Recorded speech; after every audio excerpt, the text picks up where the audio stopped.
Olá, senhores. Vamos começar um tema bastante importante nesse encontro na medicina legal, que é o tema asfixiologia forense. O primeiro ponto importante a ser examinado aqui dentro de asfixiologia forense é o conceito de asfixia. O que eu entendo por asfixia em medicina legal? Se eu for me valer do conceito etimológico da palavra asfixia, asfixia significa falta de pulso. Pulso carotídeo, pulso radial, pulso ulnar, pulso femoral.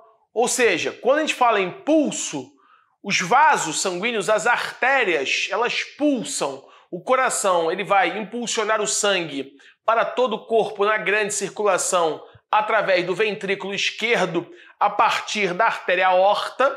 Esse sangue vai sair pela artéria aorta com grande pressão, já que a musculatura do ventrículo esquerdo é uma musculatura bastante desenvolvida, bastante atrofiada, e vai jogar esse sangue dentro da artéria com grande pressão. Essa pressão vai se deflagrar por todo o sistema vascular, principalmente pela circulação arterial. Então, se eu colocar a mão aqui em cima do meu osso radial, aqui passa uma artéria que é a chamada artéria radial. Você vai notar que você vai conseguir visualizar a pulsação, a dilatação dessa artéria pela pressão com a qual o sangue passa por esse vaso sanguíneo oriundo da força motriz do coração. Isso é o que se chama pulso. Então, asfixiar é a falta de pulso. Só que em medicina legal e asfixiologia forense, não é essa expressão que você vai utilizar como conceito de asfixia. Na verdade, a asfixia, por mais que o valor etimológico da palavra seja falta de pulso, o que você vai dizer para o examinador de uma prova é que a asfixiologia forense ou a asfixia na medicina legal é um quadro, é o chamado quadro da asfixia. E esse quadro asfíxico, ele é marcado pela hipoxia ou hipóxia e a hipercapnia ou hipercarbia. O que eu entendo, André, por hipoxia ou anoxia? Hipoxia é a baixa quantidade de oxigênio circulante no sangue arterial. Então, hipoxia ou hipóxia é a baixa quantidade de oxigênio circulante no sangue arterial. Anoxia, esse prefixo a, é de ausência. Então, a anoxia é a ausência de oxigênio. Hipoxia é a baixa quantidade de oxigênio circulante no sangue arterial. E a hipercapnia ou hipercarbia é a elevada quantidade de gás carbônico circulante no sangue arterial. Isso faz com que, senhores, nós estejamos diante daquilo que a doutrina usa chamar de quadro asfíxico ou quadro da asfixia na tela, como você pode ver. Então, química das asfixias, asfixiologia forense. Candidato, qual é o conceito de asfixia? O que seria a asfixia, excelência?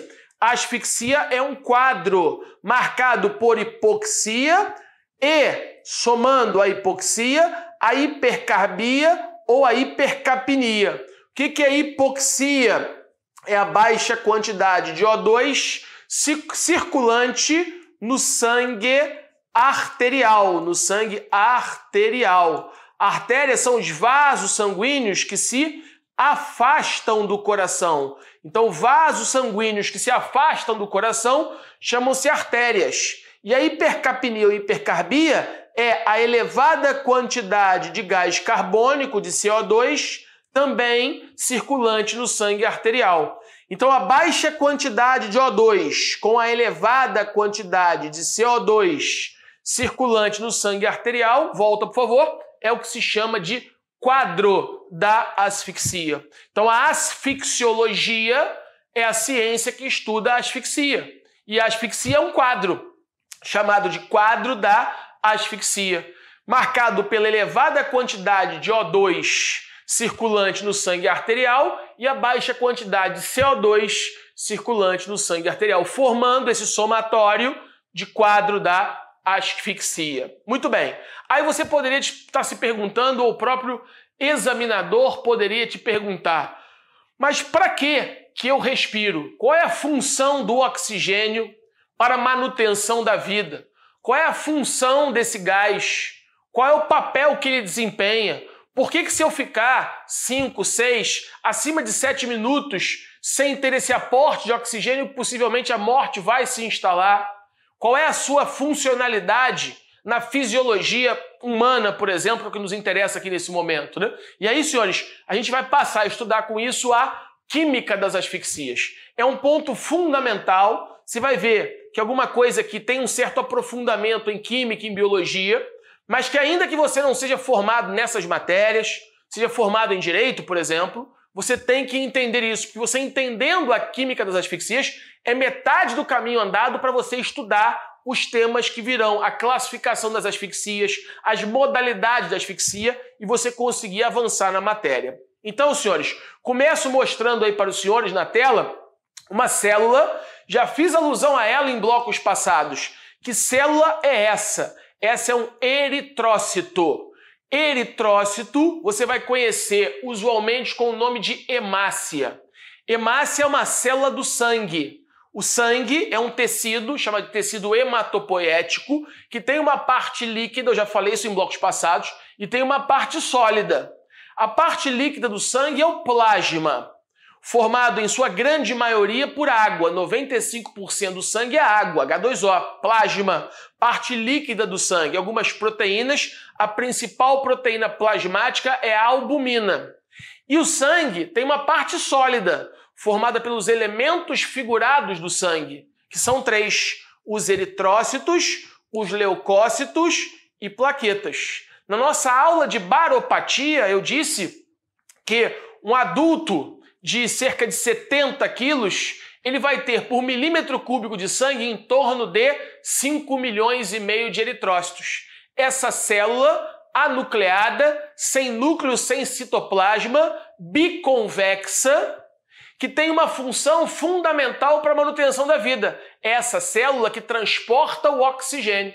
Esse oxigênio que eu estou respirando aqui no estúdio gravando essa aula, ele está sendo transportado para todas as trilhões de células do meu corpo por essas células, pelos eritrócitos. E dentro desse eritrócito, volto a dizer, nós temos em torno de 5,5 milhões de eritrócitos por milímetro cúbico de sangue.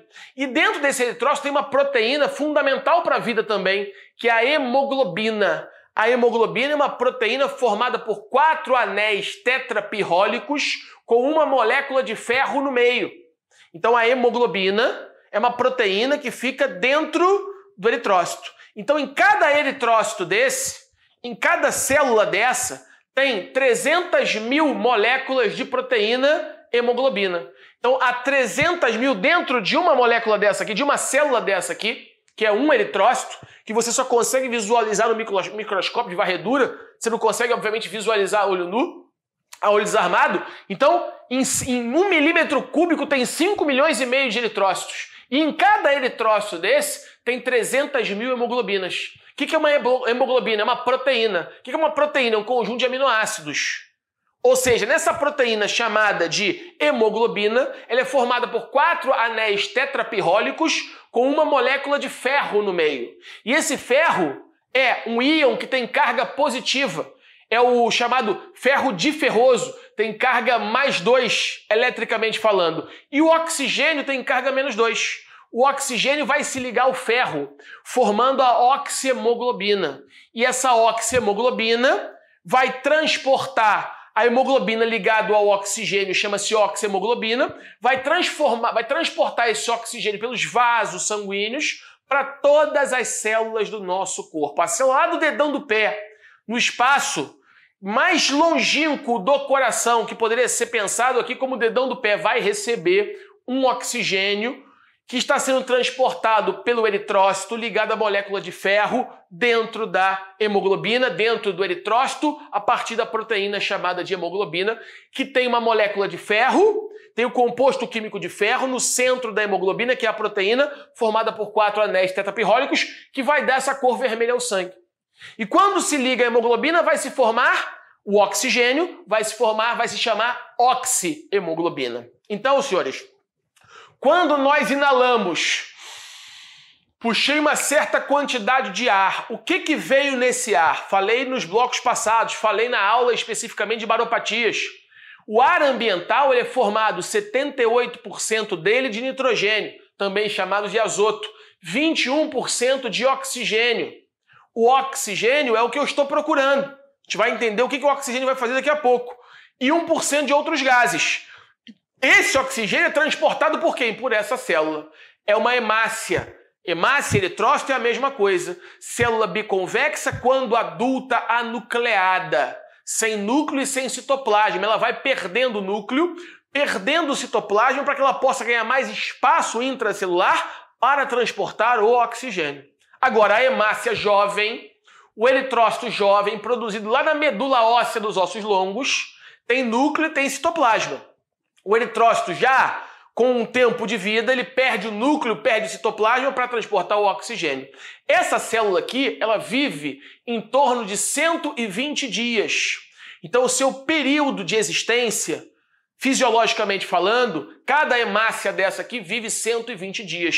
Ora, então todas essas hemácias são renovadas na medula óssea dos ossos longos. Ela nasce, cumpre sua função e morre em 120 dias em média. Tudo bem? Muito bem. Então, senhores, nós precisamos de energia para a vida. Eu estou aqui falando, eu estou aqui gesticulando, o meu estômago está fazendo peristaltismo, o meu cérebro está fazendo sinapses para eu pensar o que eu vou dizer, os meus músculos estão fazendo contração e relaxamento. Para tudo isso, o meu coração está batendo. Para tudo isso, há necessidade do consumo de energia. E nós somos animais que não produzimos a nossa própria energia. Então, toda a energia que nós usamos para nos mantermos vivos, para que as células possam bioeletricamente, bioquimicamente exercer suas funções, elas precisam de adenosina trifosfato, que é uma molécula de adenosina com 3 moléculas de fosfato. Adenosina trifosfato. Então essa adenosina trifosfato é uma ligação composto químico que armazena grande quantidade de energia química. E essa energia química é fornecida para as células para desempenhar as suas funções. Só que essa energia tem que vir de algum lugar. E essa energia vem de onde? Ela vem dos alimentos que nós consumimos.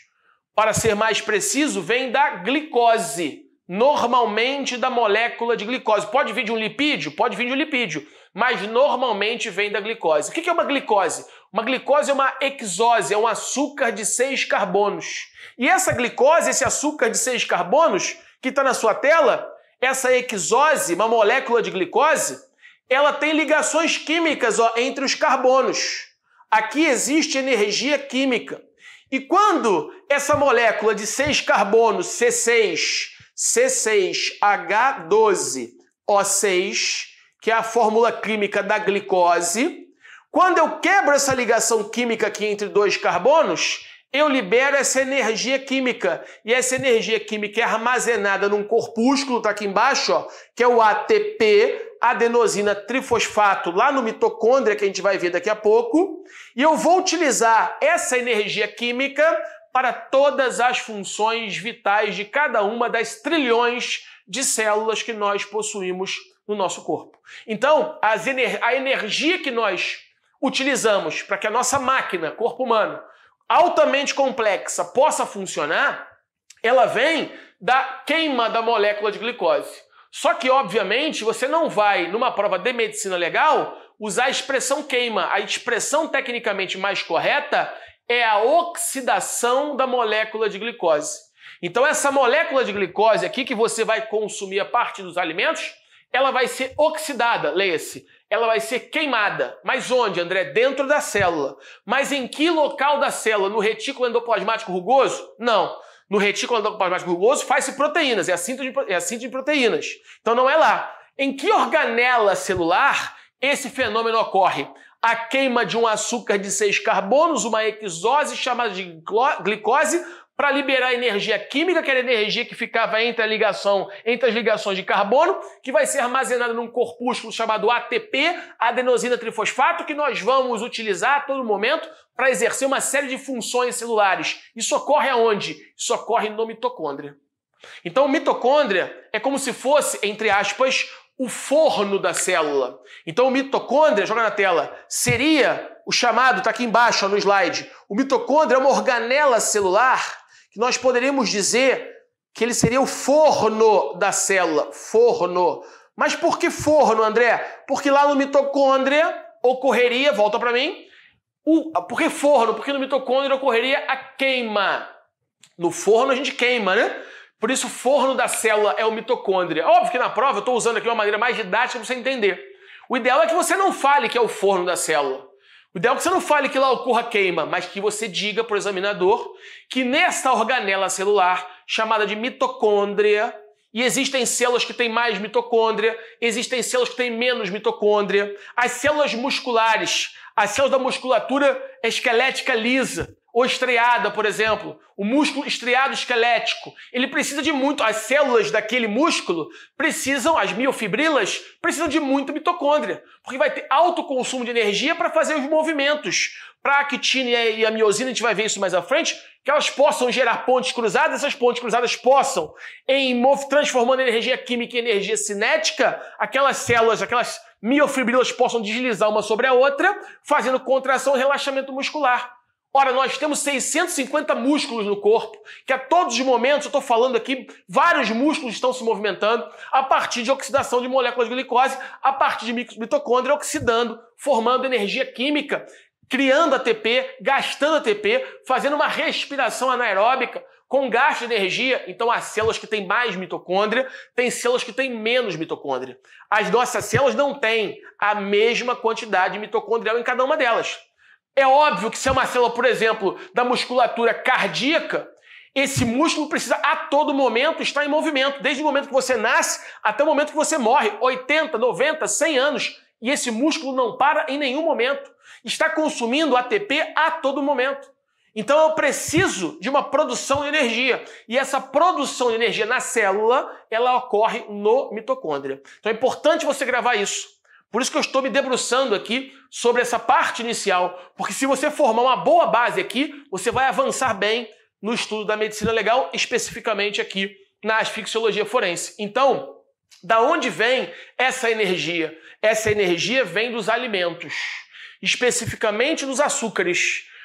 Uma exose, que é uma glicose, posso queimar, posso produzir energia por meio de queima de lipídio? Posso, mas é um outro assunto. Para a medicina legal aqui nesse momento, vamos ficar na glicose.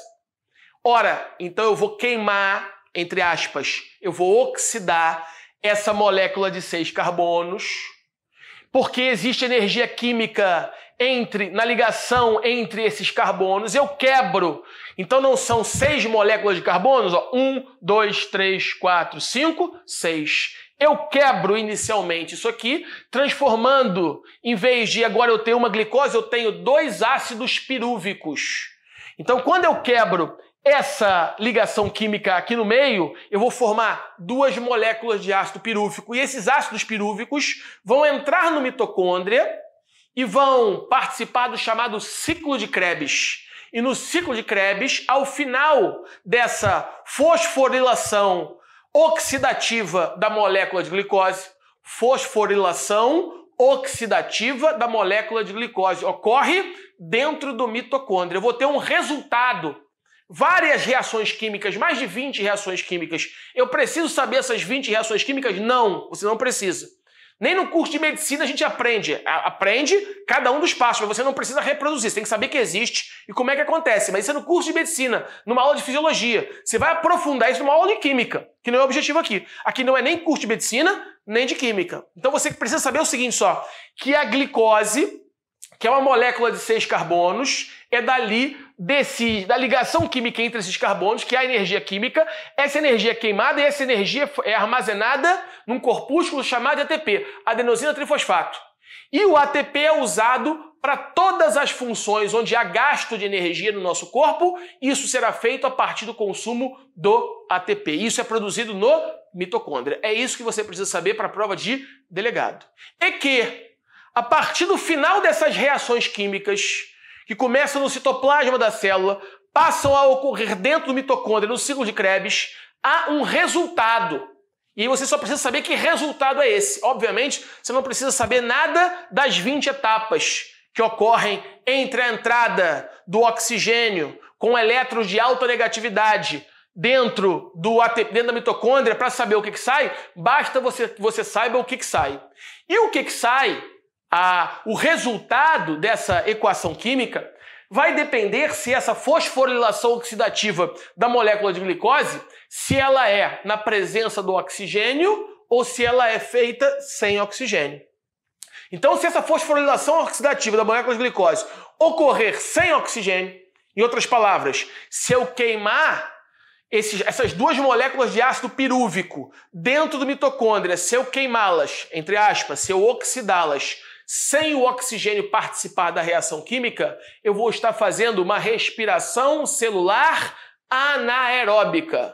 Repare, respiração celular anaeróbica. O que é uma respiração celular anaeróbica? Vê se acompanha comigo. Esse sufixo ana é um sufixo de negação. Então, se é uma respiração celular anaeróbica, é sem oxigênio.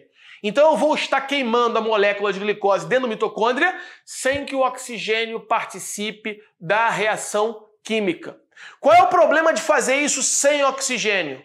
O problema de fazer isso sem oxigênio é que eu vou produzir uma grande quantidade de um íon, que é o íon H+. Esse íon aqui, ó, eu vou produzir 12 moléculas do íon hidrogênio H+. E qual é o problema do íon hidrogênio H+ livre dentro da célula e livre no espaço extracelular? O problema é que ele vai gerar o fenômeno, joga na tela, por favor, ele vai gerar, tá aqui, ó, o fenômeno da acidose celular.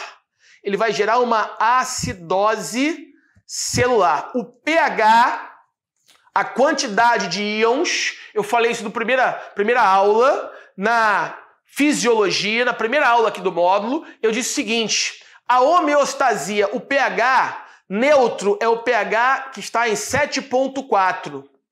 O pH, quando ele começa a baixar desse valor de 7,4, a célula começa a ficar ácida.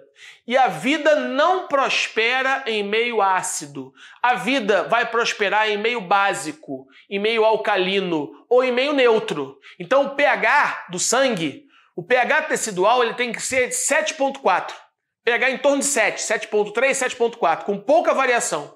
Porque se o pH começar a cair muito, esse pH reduzindo muito, aumentando a quantidade de íons hidrogênio, íons H+ livres, isso gera a diminuição do pH, a célula acidifica, gerando acidose celular e a célula vai morrer porque reações químicas não conseguem prosperar, enzimas não conseguem permitir que a reação química ocorra porque vão se desnaturar em pH ácido. E aí então a morte sobrevém. O que você tem que saber então é o seguinte: na respiração anaeróbica, sem a presença do oxigênio, eu vou gerar uma grande quantidade de íons H+, gerando acidose celular. E por que, André, com oxigênio participando da reação isso não ocorre? Porque o oxigênio ele vai se ligar ao hidrogênio. E se o oxigênio, O2, se ligar ao hidrogênio, vai formar água. Então o papel do oxigênio é formar água na fosforilação oxidativa da molécula de glicose, evitando a formação do íon H+, evitando a acidose celular, evitando a morte da célula. E tem uma outra ocorrência quimicamente falando, que é a seguinte: na respiração anaeróbica, que é aquela respiração sem o oxigênio participar da reação química, o que vai ocorrer? A produção de ATP, adenosina trifosfato, é pequena. Eu vou produzir 4 moléculas de ATP e vou produzir grande quantidade de íons H+. Então, além de gerar acidose celular, na respiração sem o oxigênio, eu gero baixa quantidade de energia química, baixa quantidade de ATP, e essa baixa quantidade de ATP vai ser insuficiente para gerir a funcionalidade celular, para que ela se mantenha realizando as suas reações bioquímicas, bioelétricas, a sua bioeletrogênese, para que ela continue funcionando e a célula vai morrer por ausência de quantidade de energia suficiente para a manutenção daquela vida intracelular. Então, na respiração anaeróbica, ou seja, sem oxigênio, eu consigo fazer, André, a respiração anaeróbica? Consegue. Um corredor de 100 metros, ele ao correr 100 metros, ele não está respirando, ele não morre nesses 10 segundos. Então você consegue, o organismo humano consegue fazer respiração anaeróbica e faz em muitas passagens. Só que não consegue fazer por muito tempo. Não consegue fazer por mais de 6, 7 minutos. Então se você ficar 6, 7 minutos sem ter aporte de oxigênio, a sua célula todo o seu corpo vai entrar em acidose generalizada e a morte vai sobrevir. Por isso que se diz que a morte ela é ácida. Ela é ácida porque sem o oxigênio, morreu sem oxigênio, está morrendo, está em processo de falecimento, o seu corpo está se acidificando, está gerando acidose celular. E essa acidose celular, obviamente, vai matar a célula, matando a célula, mata o tecido, mata o órgão, mata o sistema, mata todo o organismo vivo, mata todo o corpo humano. Por isso, eu posso fazer uma respiração anaeróbica, mas por algum tempo. Se eu ficar mais de 5, 6, 7 minutos, a morte vai sobrevir e, obviamente, num processo de acidose celular. Além de a ausência do oxigênio gerar acidose celular, qual é a segunda característica? Gera baixa quantidade de produção de ATP, adenosina trifosfato, e uma energia insuficiente para a manutenção das funções celulares, e a morte também vai sobreviver, não só pela acidose, mas pela ausência de energia para a vida daquela célula. Agora, qual seria o contrário, André, da respiração anaeróbica? O contrário da respiração anaeróbica é a respiração aeróbica. É aquela respiração na qual o oxigênio participa da fosforilação oxidativa da glicose dentro do mitocôndria. Em outras palavras menos técnicas, da queima da molécula de glicose dentro do mitocôndria. Que na verdade não está queimando mais a glicose, está queimando 2 moléculas de ácido pirúvico. Mas isso aqui é uma filigrana que você, só num nível de aprofundamento muito grande, ele não cobraria para delegado. Basta que você saiba que a glicose já está de bom tamanho, uma hexose de 6 carbonos.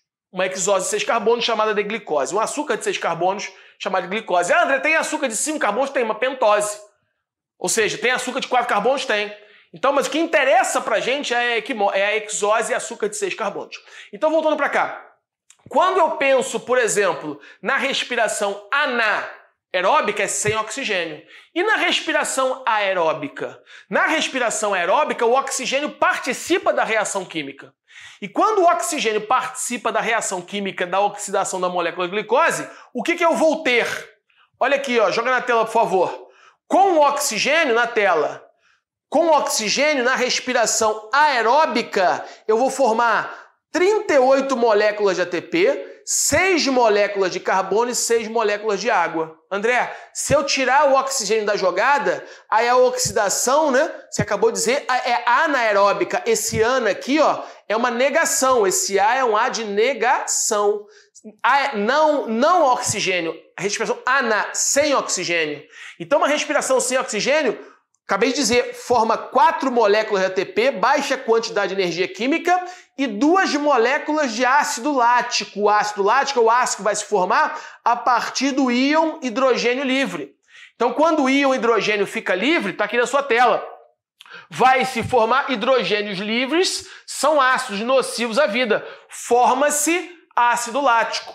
Forma-se ácido lático. E esse ácido lático está aqui na sua tela, ó. Esse ácido lático está na tela, deixa eu colocar em tela inteira, esse ácido lático vai gerar acidose celular. Então, na respiração sem oxigênio, pouca quantidade de ATP, 4 moléculas de ATP e 2 moléculas de ácido lático. Com oxigênio, 38 moléculas de ATP, 6 moléculas de água e 6 moléculas de gás carbônico. Note, volta, que na respiração com oxigênio, respiração aeróbica, eu não formo ácido lático. Então, a função de você respirar o oxigênio que está no ar ambiental em 21%, o oxigênio passa por faringe, laringe, traqueia, brônquios, bronquíolos, alvéolos. Lá nesses sacos pneumáticos, esse ar ambiental que tem alvéolo, o alvéolo é um saco pneumático que tem uma determinada membrana de uma finura muito, mas muito, muito fina.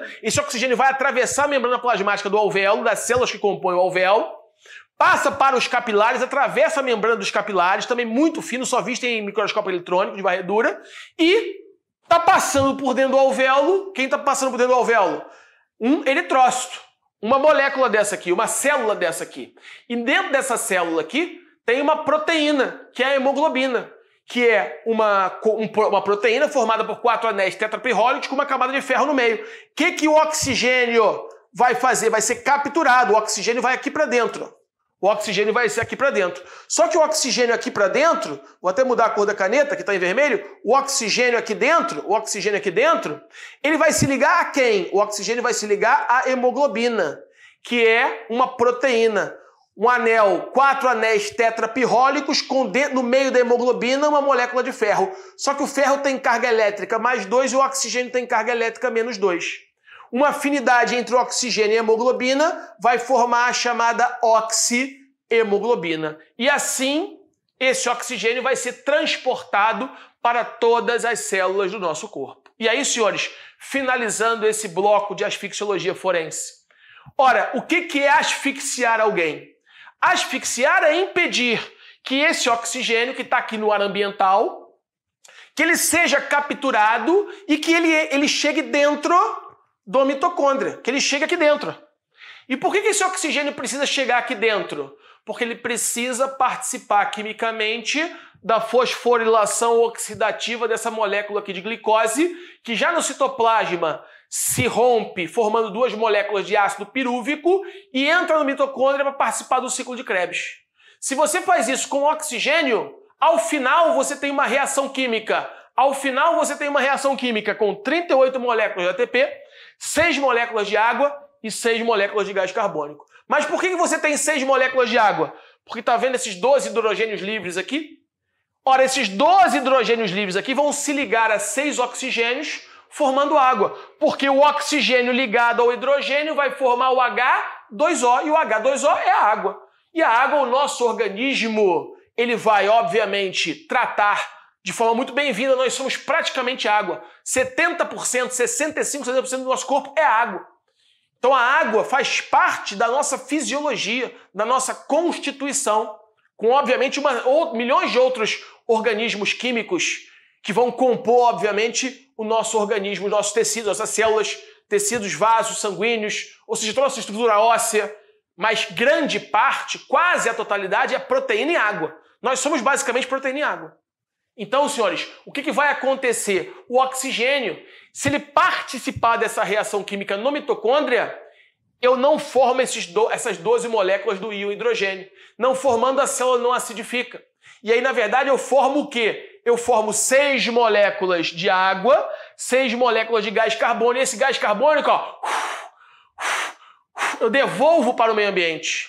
A planta pega esse oxigênio, esse gás carbônico com luz, com outros nutrientes, vai transformar em oxigênio através da fotossíntese, o que nós não temos capacidade de fazer, produzindo nosso próprio alimento, algo que as plantas, os vegetais, têm condição de fazer. Então, senhores, esse é o ciclo da vida. Mas eu posso fazer isso sem oxigênio. Sem oxigênio, eu formo baixa quantidade de ATP, apenas 4, a célula não sobrevive.